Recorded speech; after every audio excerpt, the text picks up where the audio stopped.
और इसी बीच बड़ी खबर इंदौर से, जहां रावण नहीं दशहरे पर पतियों की किलर पत्नियों का दहन होगा। जी हां, सोनम से लेकर मुस्कान तक शूर्पणखा बनेगी। और दरअसल क्या है कि हर साल विजयदशमी पर रावण के पुतले का दहन किया जाता है, लेकिन इस बार इंदौर में अजब ही है। इंदौर में रावण का नहीं बल्कि 10 सिरों वाला शूर्पणखा का दहन किया जाएगा। विजयदशमी के दिन इंदौर में रावण की बजाय उन पत्नियों का प्रतीकात्मक दहन किया जाएगा जिन्होंने अपने पतियों को मौत के घाट उतारा था। इनमें इंदौर की सोनम रघुवंशी से लेकर मुस्कान रस्तोगी तक जो आरोपी महिला हैं वो शामिल हैं। और इंदौर के इस अनोखा पुतला दहन सोशल मीडिया पर चर्चाओं में है।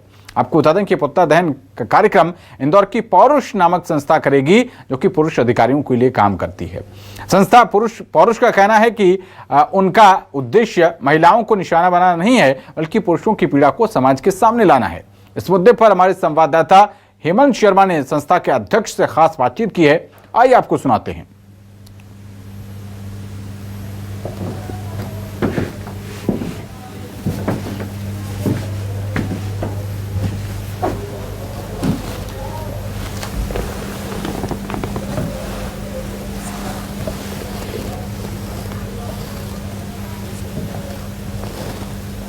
तो ये देखिए, ये वो पोस्टर है। पौरुष नाम से ये संस्था है जो कि इन शूर्पणखा का पुतला दहन करेगी। आमतौर पर दशहरे पर रावण का पुतला दहन होता है, लेकिन पुरुषों के अधिकारों को लेकर काम करने वाली संस्था पौरुष ने ऐसी एक पुतला डिजाइन किया है जिसमें महिलाओं के चेहरे लगाए गए। 10 ऐसी महिलाएं ढूंढी गई जिन्होंने अपनी पत्नी जो अपने पतियों की हत्या या उन पर अत्याचार को लेकर जो सुर्खियों में रही हैं। ये देखिए, ये जो आपको हम तस्वीरें दिखा रहे हैं, इसमें शूर्पणखा जो कि रावण की बहन थी उसका पुतला बनाया गया है। इसमें भी 10 सिर लगाए गए हैं और 10 सिरों में अलग अलग महिलाओं के फोटो लगाए गए हैं। और ये महिलाएं अपने पतियों पर अत्याचार करने की आरोपी हैं।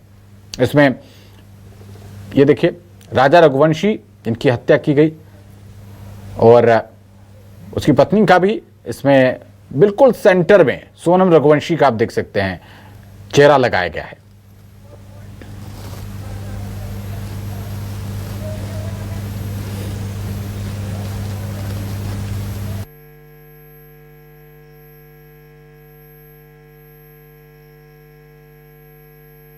संस्था के संचालक जो हैं वो मेरे साथ में मौजूद हैं।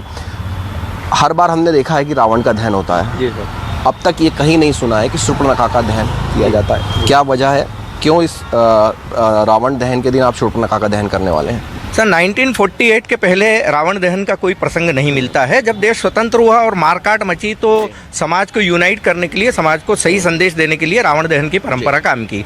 आज 80 साल के बाद में बिल्कुल परिस्थितियां विपरीत हो चुकी है। 1,64,000 से अधिक पुरुष अपनी पत्नी और अपनी गर्लफ्रेंड्स या किसी गैर महिला के कारण प्रताड़ित होकर के आत्महत्या करने के लिए मजबूर हो रही है, या पत्नियों के द्वारा पति की जघन्य तरीके से हत्या की जा रही है। तो आज की सामाजिक बुराइयां, विद्रूपताएं या समाज में जो संस्कारहीनता या अमर्यादित आचरण फैल रहे हैं, उनका सही संदेश समाज तक पहुंचाने के लिए शूर्पणखा दहन किया जाना जरूरी है। ये जो 11 महिलाओं के यहाँ पर चेहरे लगाए हुए हैं, इन्होंने सभी ने अपने या तो अपने पति की या अपने मासूम बच्चों की अत्यंत जघन्य तरीके से हत्या की है। किसी ने शिलांग ले जा करके किया है, तो किसी ने इतना मजबूर कर दिया कि स्वयं आत्महत्या कर ली, किसी ने सांप से कटवा करके किया है, तो किसी ने ऑनलाइन जहर मंगवा करके किया है, तो किसी ने उसकी हत्या करने के बाद में गाड़ करके ऊपर टाइल्स लगवा दी है।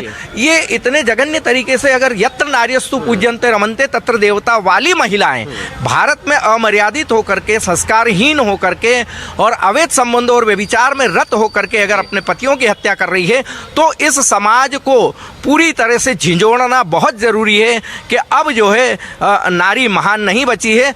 कुछ महिलाएं हैं जो इस समाज के पतन की ओर ले जा रही है और परिवारों को नष्ट भ्रष्ट कर रही है। तो भारत के परिवारों को बचाने के लिए, भारत के संस्कारवान महिलाओं को बचाने के लिए, माँ, बेटी, बहन, दादी, काकी, चाची, नानी, इन सब को बचाने के लिए हम शूर्पणखा दहन कर रहे हैं। जिस दिन विजयादशमी का पर्व है उस दिन शाम को 4 बजे से 6:30 बजे के आसपास विजयादशमी पर्व पर यहाँ पर शूर्पणखा का दहन किया जाएगा। कैमरामैन राजा के साथ हेमंत शर्मा, न्यूज़ 24 इंदौर।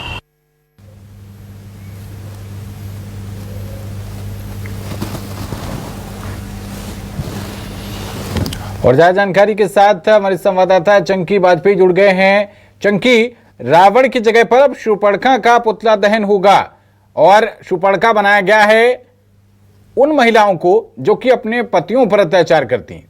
क्या और अपडेट मिल पा रहे हैं? हमेशा एक अनोखा जो है परंपरा की जाती है, लेकिन इस बार एक और अनोखा तरीके से परंपरा को शामिल किया गया है, जिसमें रावण के जो 10 सिर देखने को मिलते हैं, 10 सिरों को अलग अलग वर्णन शास्त्रों में किया गया है। तो वहीं अब जिस तरीके से जो शूर्पणखा का एक रावण के रूप में जो दहन किया जाना है, उसको लेकर इसमें बात सामने आई कि रावण के तो 10 सिर होते हैं, लेकिन इस बार जो ये पोस्टर वायरल हुआ है और जो आयोजन होने वाला है, जो महालक्ष्मी के नगर के मैदान में ये आयोजन होगा, इसको लेकर जो महिलाओं के जो 11 सिर दर्शाए गए हैं, जिसमें सोनम रघुवंशी से लेकर मुस्कान जैसी जो महिलाओं के जो पोस्टर फोटो लगाकर इसमें शामिल किया गया है। इस पोस्टर के माध्यम से, साथ ही इस कार्यक्रम के माध्यम से आयोजकों का एक ही संदेश है, जिस तरीके से महिलाओं के द्वारा पुरुषों के ऊपर अत्याचार बढ़ रहा है, जिसमें सोनम रघुवंशी के द्वारा जिस तरीके से हत्याकांड की घटना को अंजाम देने में सोसाइटी से, समाज से, जनता, आम जनता है, वहां से क्या प्रतिक्रिया आ रही है? देखिए, आम जनता का साफ तौर पर कहना है कि जिस तरीके से महिलाओं ने जो गलतियां की है, उनकी सजा तो कानूनी रूप से उनको मिलेगी, साथ में उनके जो चेहरे हैं वो भी सामने आने की आवश्यकता है, ताकि जो पुरुष समाज है वो अपनी जो वो भी जागरूक रहे और कहीं ना कहीं जिस तरीके से महिलाएं जो अपने तमाम जो उनकी जो कर्तव्य होते हैं उनका पालन करते हुए ही जीवन का यापन करे, इस तरीके के लोगों की प्रतिक्रिया जो सोशल मीडिया पर अभी सामने आ रही। लेकिन अभी कहीं ना कहीं इसको लेकर अभी किसी तरह का कोई महिला संगठन या कई महिलाओं की कोई आपत्ति सामने नहीं आई है। कहीं ना कहीं इसमें पूरी तरीके से जो महिलाएं भी समर्पित है कि इन तरीके की घटनाओं को अंजाम देने वाले लोगों के साथ इसी तरह का हर्ष होना चाहिए, सामाजिक तौर पर भी उनका बहिष्कार होना चाहिए, ताकि इस तरीके की घटनाएं भविष्य में ना हो सके। और कुछ लोगों का इस तरीके की मत है कि महिलाओं को इस तरीके की घटनाओं में दूर रहना चाहिए। महिलाएं जो है कि परिवार के आधार स्तंभ होती है, परिवार का आधार स्तंभ होती है, लेकिन उनके द्वारा जिस तरीके से ये घटनाएं की गई है, पुरुष वर्ग की बात करते हैं, ठीक है, जो पीड़ित वर्ग इसमें दिखाया गया है, पुरुष वर्ग की तरफ से कैसी प्रतिक्रिया आ रही है? क्या वो स्वागत कर रहे हैं इस कदम का? बिल्कुल, पुरुष वर्गों का भी अगर हम सोशल मीडिया और आम लोगों की जो बोलचाल में अगर हम बात करें तो उनका साफ तौर पर कहना है कि ये जो जिस तरीके के ये पुतला दहन होने वाला है, ये समाज को एक नया रूप देने के लिए है, क्योंकि अभी तक केवल रावण का जो उसकी जिस तरीके से उसने माता सीता का हरण किया था और जिस तरह के अनैतिक कार्य किए थे, उसकी जो अनैतिक कार्यों के कारण, हम उसकी बुराई के कारण उसका पुतला दहन करते हैं। उसी तरह पे इन महिलाओं ने जो अनैतिक कार्य किए, बुराइयां की, समाज को एक गलत दिशा देने का प्रयास किया, उसको लेकर यह पुतला दहन करना कोई गलत नहीं है। इस तरीके के पुरुषों के भी सोशल मीडिया से लेकर उनकी बोलचाल में इस तरीके की बात सामने आ रही है कि पुरुष भी इस पूरे पुतला दहन से काफी समर्थित है। चलिए, बहुत शुक्रिया आपका चंकी, इस अहम जानकारी के लिए। आप इस पूरे मामले पर नजर बना रखिएगा।